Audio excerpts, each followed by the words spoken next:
Hello friends, welcome to my YouTube channel KL study. तो friends, यहाँ पर हमने हमारे एमपी शिक्षक भर्ती जो चयन परीक्षा होने वाली है वर्ग 2 की, उसके लिए गणित प्लस विज्ञान के लिए कंबाइन क्लास यहाँ पर स्टार्ट की थी।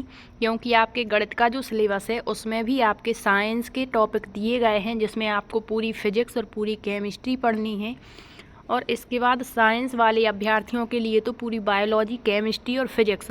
तो एक बात यहाँ पर बिल्कुल सेम है कि गणित और जो विज्ञान वाले अभ्यर्थी हैं इनके लिए साइंस में जो आपकी केमिस्ट्री और फिजिक्स दी गई है, तो आपने सिलेबस देखा होगा, उसमें यूनिट जो 16 दी गई है, वहाँ से आप मतलब गणित और साइंस दोनों के जो टॉपिक हैं वो सेम हैं। तो वहाँ पर जो इकाई 16 है वहाँ पर केमिस्ट्री का जो पोर्शन है वो दिया गया है, तो उसी की हमने क्लास स्टार्ट की थी।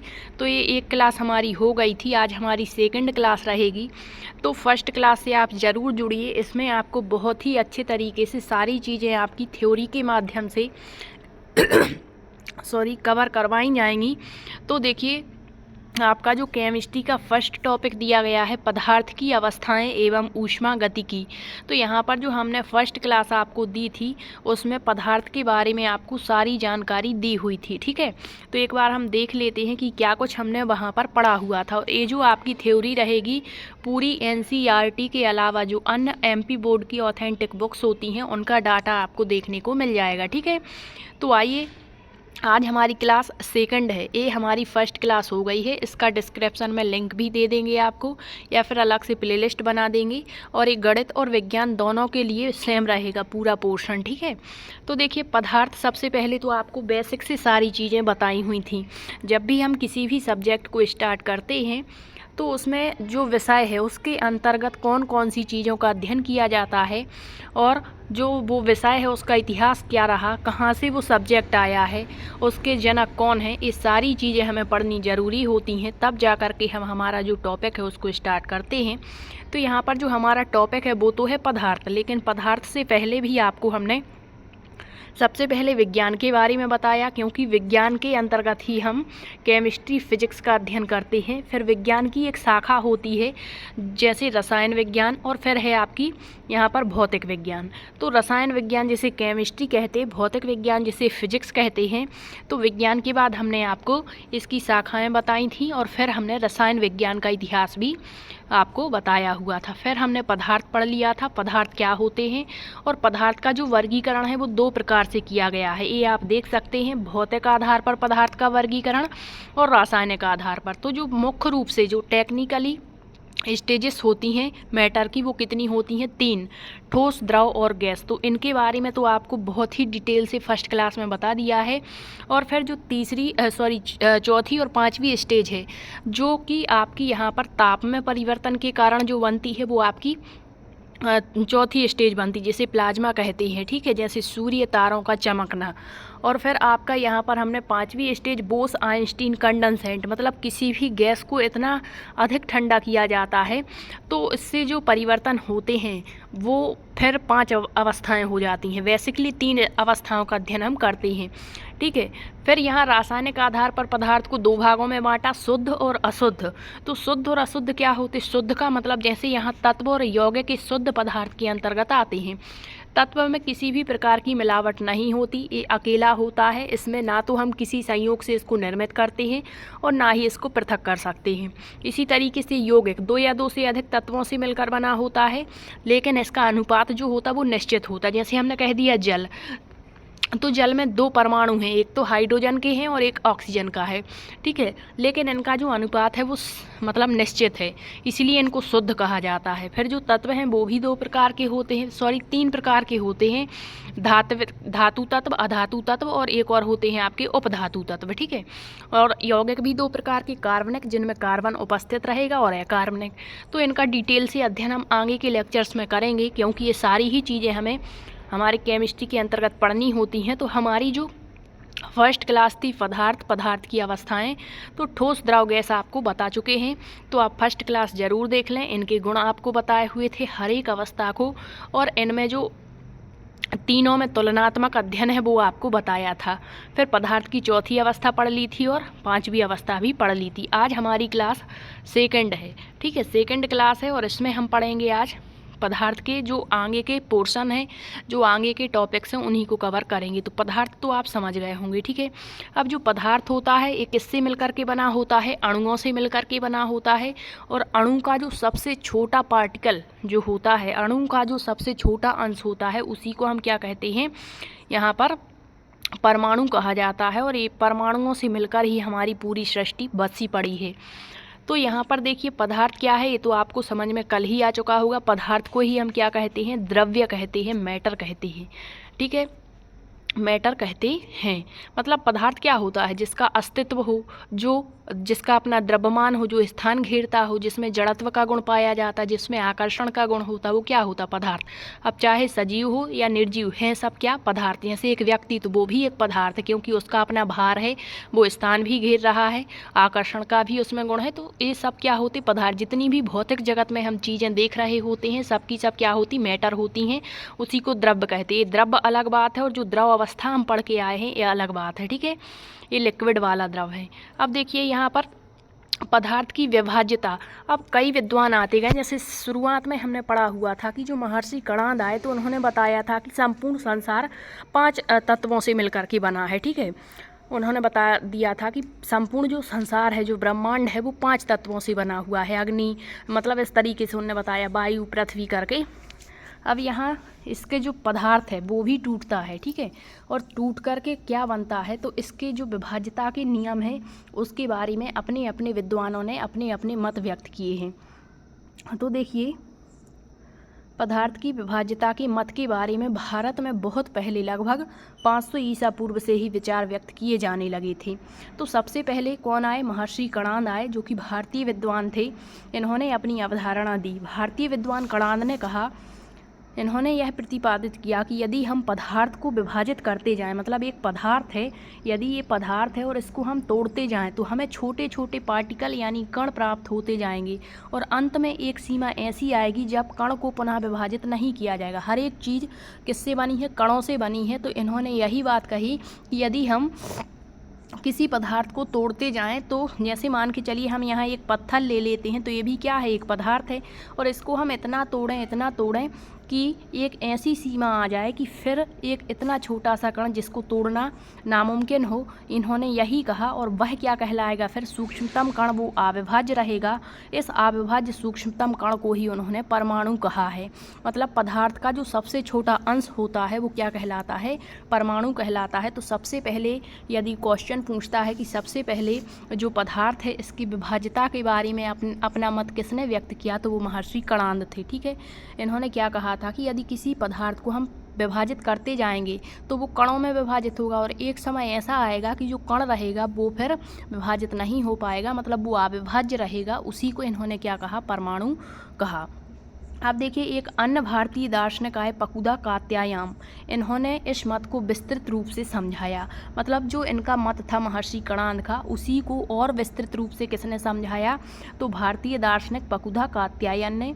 और इन्होंने कहा कि यह कण सामान्यतः संयुक्त रूप में पाए जाते, मतलब जुड़े हुए रूप में पाए जाते हैं, जो हम द्रव्यों के भिन्न भिन्न रूपों में प्रदान करते हैं। अब द्रव्यों के भिन्न भिन्न रूप, जैसे पदार्थ कैसे हैं? संयुक्त रूप में हैं। अब इनको भिन्न भिन्न रूपों में प्राप्त कैसे? कहीं तो ये ठोस रूप में प्राप्त हो जा रहे होंगे, कहीं ये द्रव रूप में मिल रहे होंगे, कहीं ये गैस रूप में मिल रहे होंगे। तो हैं तो सब क्या? सबके सब पदार्थ हैं, इनके रूप अलग अलग हैं। अब देखिए लगभग इसी समय एक ग्रीक दार्शनिक आए, डेमोक्रिटस एवं ल्यूसिपस। इन्होंने सुझाव दिया कि यदि हम द्रव्य को विभाजित करते जाएं, मतलब जो पदार्थ है उसको हम तोड़ते जाएं, तो एक ऐसी स्थिति आएगी जब प्राप्त कण को पुनः विभाजित नहीं किया जा सकेगा। उसे इन्होंने अविभाज्य कण को इन्होंने भी क्या कहा? परमाणु कहा। तो ये क्वेश्चन आपके इस तरीके से भी बन सकते हैं कि बताइए कौन कौन से विद्वान हैं या कौन कौन से आपके यहाँ पर विद्वान रहे जिन्होंने परमाणु के अविभाज्य मत पर एक साथ एक जैसे विचार व्यक्त किए। तो इनमें आपको इनके नाम याद रखने हैं, ठीक है। अब देखिए यह सभी सुझाव दार्शनिक विचारों पर आधारित थे।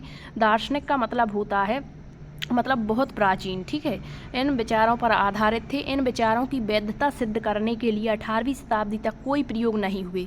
मतलब दार्शनिक विचारों पर आधारित थे, तो उस समय तो ये जो बताया गया कि जो परमाणु है वो जो आपके पदार्थ हैं वो अविभाज्य हैं, तो 18वीं सदी तक तो इन पर ज़्यादा गौर नहीं किया गया। लेकिन 18वीं सदी के अंत तक विज्ञान ने तत्वों एवं यौगिकों के बीच भेद को समझ लिया था कि तत्व क्या होते हैं और यौगिक क्या होते हैं। ये कब समझा? 18वीं शताब्दी के अंत में। और स्वाभाविक रूप से यह पता करने के लिए विद्वान इच्छुक हुए कि तत्व कैसे और क्यों संयोग करते हैं, और यदि ये संयोग करते हैं तो क्या होता है। ये सारी चीज़ें फिर निकल कर के सामने आने लगीं, और धीरे धीरे फिर आपके पदार्थ से कणों का मतलब कणों से बने हैं, और कण जो हैं वो अविभाज्य जब हो जाते तो उन्हें पदार्थ कहते हैं, परमाणु कहते हैं। तो इस तरीके से आगे फिर क्या हुआ, इस पर विकास किया गया और इस पर खोजें हुई।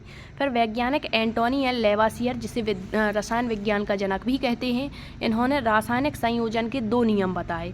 मतलब इन्होंने कौन से नियम बताए? रासायनिक संयोजन के। तो पूछ सकता है रासायनिक संयोजन के 2 नियम जो हैं वो किसने बताए हैं? तो एंटोनी एल लेवासियर ने, जिसने रसायन विज्ञान को महत्वपूर्ण आधार प्रदान कर दिया। ये जो 2 नियम थे इन्होंने पूरी रसायन विज्ञान, पूरी केमिस्ट्री को एक आधार प्रदान किया। तो ये 2 नियम देखिए।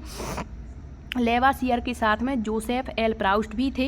इनका बहुत अधिक कार्यों के पश्चात, मतलब बहुत इन्होंने खोजें की, और उसके पश्चात रासायनिक संयोजन के नियम दिए, जिसमें द्रव्यमान संरक्षण का नियम और स्थिर अनुपात का नियम इन्होंने दिया।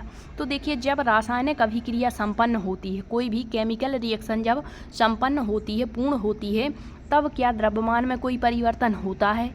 तो देखिए यहाँ पर इस क्वेश्चन का आंसर मिलेगा कि जब द्रव्यमान संरक्षण के नियम के अनुसार किसी रासायनिक अभिक्रिया में द्रव्यमान का ना तो सृजन होता है और ना ही विनाश होता है, यही द्रव्यमान संरक्षण का नियम कहलाता है। अब स्थिर अनुपात का नियम, लेवासियर और अन्य विद्वान इस बात पर प्रकाश डाला कि कोई भी यौगिक 2 या 2 से अधिक तत्वों से निर्मित है, ये तो बिल्कुल कन्फर्म यौगिक है। यदि अकेला है तो वो तत्व है, और यदि वो संयोग कर लेता है तो वो क्या बन जाता है? यौगिक बन जाता है। यदि निश्चित मात्रा में संयोग से बना है तो यौगिक कहलाएगा, और यदि अनिश्चित है तो फिर वो मिश्रण में चला जाता है, शुद्ध पदार्थ हो जाता है। तो इस प्रकार प्राप्त यौगिकों में इन तत्वों का अनुपात स्थिर होता है। मतलब तत्व कैसे होते? स्थिर होते हैं, चाहे इसे किसी भी स्थान से प्राप्त किया गया हो अथवा किसी ने भी इसे बनाया हो। तो ये स्थिर अनुपात का नियम कहलाता है। यौगिक जल में हाइड्रोजन और ऑक्सीजन के द्रव्यमानों का अनुपात सदैव कितना होता? 1:8 होता है। ठीक है, यहाँ पर हाइड्रोजन का जो परमाणु क्रमांक वो 1 है, और ऑक्सीजन का कितना होता? 8 होता है। तो कहीं भी जाइए या कहीं से भी इसको उठाया गया हो, जल के जो दोनों यौगिक हैं, जल के जो दोनों अणु हैं, तो वो 1:8 ही होगा। चाहे जल का स्रोत कहीं का भी हो, चाहे नदी से जल लाया गया हो या फिर तालाब या कुएं से। इसी प्रकार से यदि 9 ग्राम जल का अपघटन करें तो सदैव 1 ग्राम हाइड्रोजन और 8 ग्राम ऑक्सीजन ही प्राप्त होगा। ये कन्फर्म होता है। ठीक है, तो ये स्थिर अनुपात का नियम कहलाता है। उपरोक्त उदाहरण से स्थिर अनुपात के नियमों की व्याख्या होती है, जिसे निश्चित अनुपात का नियम भी कहते हैं। तो प्राउस्ट ने इस प्रकार व्यक्त किया कि किसी भी यौगिक में तत्व सदैव एक निश्चित द्रव्यमान के अनुपात में विद्यमान होते हैं। तो ये जो 2 नियम थे ये आपको याद रखने हैं, और ये नियम क्या हैं ये भी आप समझ गए होंगे। अब देखिए, जो हमारे NCERT में कुछ महत्वपूर्ण विद्वान दिए गए हैं, जिन्होंने हमारे केमिस्ट्री में, हमारे रसायन विज्ञान में जिनका बहुत ही सराहनीय योगदान रहा, तो उनके बारे में, उनका जीवन परिचय वगैरह आपको याद रखना। वो विद्वान कहाँ के थे, उन्होंने क्या महत्वपूर्ण कार्य किया, उनको क्या पुरस्कार दिया गया, क्योंकि यहाँ से डायरेक्ट क्वेश्चन पूछ लिए जाते हैं। ठीक है, तो जैसे सबसे पहले जो परमाणु सिद्धांत दिया गया था वो हमारे जॉन डाल्टन महोदय ने दिया। तो जॉन डाल्टन हमारी केमिस्ट्री के लिए बहुत ही इम्पोर्टेंट है, इनको आपको याद रखना है। तो देखिए, जो जॉन डाल्टन है, इनका जन्म सन 1766, एक तो ये याद रखना है कब हुआ, 1766। कहाँ हुआ? तो इंग्लैंड के एक गरीब जुलाहा परिवार में हुआ था। 12 वर्ष की आयु में उन्होंने एक शिक्षक के रूप में अपनी जीविका शुरू की थी। कब? 12 वर्ष में ही वो शिक्षक के रूप में अपनी जीविका उन्होंने शुरू कर दी, और 7 साल बाद वह स्कूल के प्रिंसिपल बन गए। सन 1793 में जॉन डाल्टन एक कॉलेज में गणित, भौतिक और रसायन शास्त्र पढ़ने के लिए मैनचेस्टर चले गए। वहाँ पर उन्होंने अपने जीवन का अधिकांश समय शिक्षण और शोध कार्य में व्यतीत किया। सन 1808 में उन्होंने अपने परमाणु सिद्धांत को प्रस्तुत किया। तो ये क्वेश्चन याद रखना, इनका जो परमाणु सिद्धांत है इन्होंने कब दिया था? तो सन 1818 में। आगे चलकर हम इनका ही परमाणु सिद्धांत पढ़ेंगे। अब देखिए, इन्होंने प्रस्तुत किया अपना परमाणु सिद्धांत 1818 में, जो पदार्थ के या द्रव्यों के अध्ययन के लिए एक महत्वपूर्ण सिद्धांत साबित हुआ। यहाँ ये समझने की बात है, द्रव्य लिखा है मतलब पदार्थ है, और द्रव ये अलग चीज़ होती है। ठीक है, द्रव अर्थात लिक्विड, और द्रव्य यानी मैटर। पदार्थ या द्रव्य एक ही बात है। ठीक है, आप देखिए, जॉन डाल्टन नामक वैज्ञानिक ने पहली बार विस्तृत रूप से परमाणु, देखो ये तो बता दिया सबसे पहले कि जो कण होते, जो एक ऐसी सीमा आती है जब वो अविभाज्य हो जाते हैं, तो पदार्थ की अविभाज्यता के बारे में सबसे पहले बताया तो था किसने? महर्षि कणाद ने। लेकिन परमाणु संरचना की सबसे पहले विस्तृत व्याख्या यदि पूछता है किसने की, या व्यापक रूप से जो विस्तार किया वो किसने किया, तो जॉन डाल्टन महोदय ने किया। जॉन डाल्टन को परमाणु संरचना का जनक कहा जाता। यदि आपसे पूछता है कि जो परमाणु संरचना है, एटम स्ट्रक्चर है, इसके जो फादर है वो कौन है, तो जॉन डाल्टन है। ये आपको बिल्कुल याद रख लेना है और ये डायरेक्ट क्वेश्चन पूछे जाते हैं, ठीक है। अब देखिए, इन्होंने जो एटम है, जो परमाणु है, ये शब्द दिया, तो पूछेगा कि जो परमाणु शब्द है वो किसने दिया, तो वो हमारे जॉन डाल्टन ने दिया और कहा कि परमाणु को तोड़ा नहीं जा सकता है। परमाणु इतना छोटा होता है, कणों के अविभाज्य से ही क्या बना, परमाणु बना। तो इन्होंने कह दिया कि परमाणु को तोड़ा नहीं जा सकता है। डाल्टन का यह सिद्धांत रासायनिक संयोजन के नियमों पर आधारित था। अभी हम पढ़ के आए रासायनिक संयोजन के नियम, इसीलिए हमने पहले ही आपको दोनों नियम बता दिए कि जो द्रव्यमान, जैसे कोई केमिकल रिएक्शन हो रही है और वो पूर्ण हो जा रही है, तो ना तो वहाँ पर द्रव्यमान घटता है, ना ही बढ़ता है, ना ही उसमें कोई परिवर्तन होता है। तो इन्होंने कहा कि जो परमाणु है उसे तोड़ा नहीं जा सकता, क्योंकि वो पहले से ही बहुत ही सूक्ष्म होता है, जो नग्न आँखों से हमें दिखाई नहीं देगा। तो डाल्टन का यह सिद्धांत रासायनिक संयोजन के नियमों पर आधारित था। डाल्टन का परमाणु सिद्धांत द्रव्यमान संरक्षण के नियम और निश्चित अनुपात के नियम की युक्ति की संगत व्याख्या करता है। तो ये क्वेश्चन भी पूछ सकता है कि बताइए वह कौन से विद्वान हैं, या वो विद्वान कौन हैं जिनका जो सिद्धांत है, परमाणु सिद्धांत, जो द्रव्यमान संरक्षण के नियम और स्थिर अनुपात नियम की तर्क संगत व्याख्या करता है, तो वो जॉन डाल्टन हैं। अब देखिए, डाल्टन के परमाणु सिद्धांत के अनुसार सभी पदार्थ, चाहे तत्व, यौगिक या मिश्रण हो, सूक्ष्म कणों से बने। ये तो हम पहले ही पढ़ के आए हैं कि पदार्थ किससे बने, पार्टिकल्स से बने हैं, कणों से बने हैं, जिन्हें इन्होंने क्या कहा, परमाणु कहा। डाल्टन के सिद्धांत की विवेचना निम्न प्रकार से कर सकते हैं।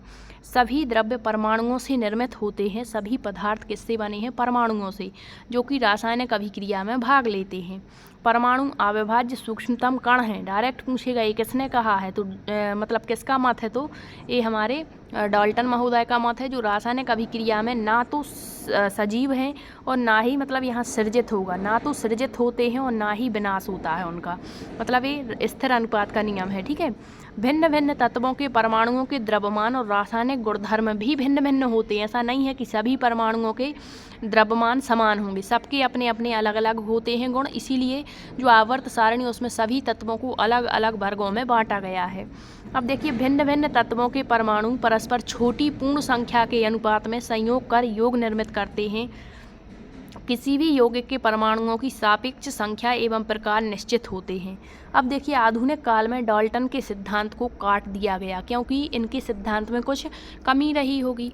तो देखिए, क्योंकि यहाँ तक हमने पढ़ा कि परमाणु अविभाज्य या अविनाशी है, मतलब जिसको विभाजित नहीं कर सकते हैं। लेकिन परमाणु के भीतर भी हमने पढ़ा है न्यूट्रॉन क्या है, प्रोटॉन, इलेक्ट्रॉन क्या है।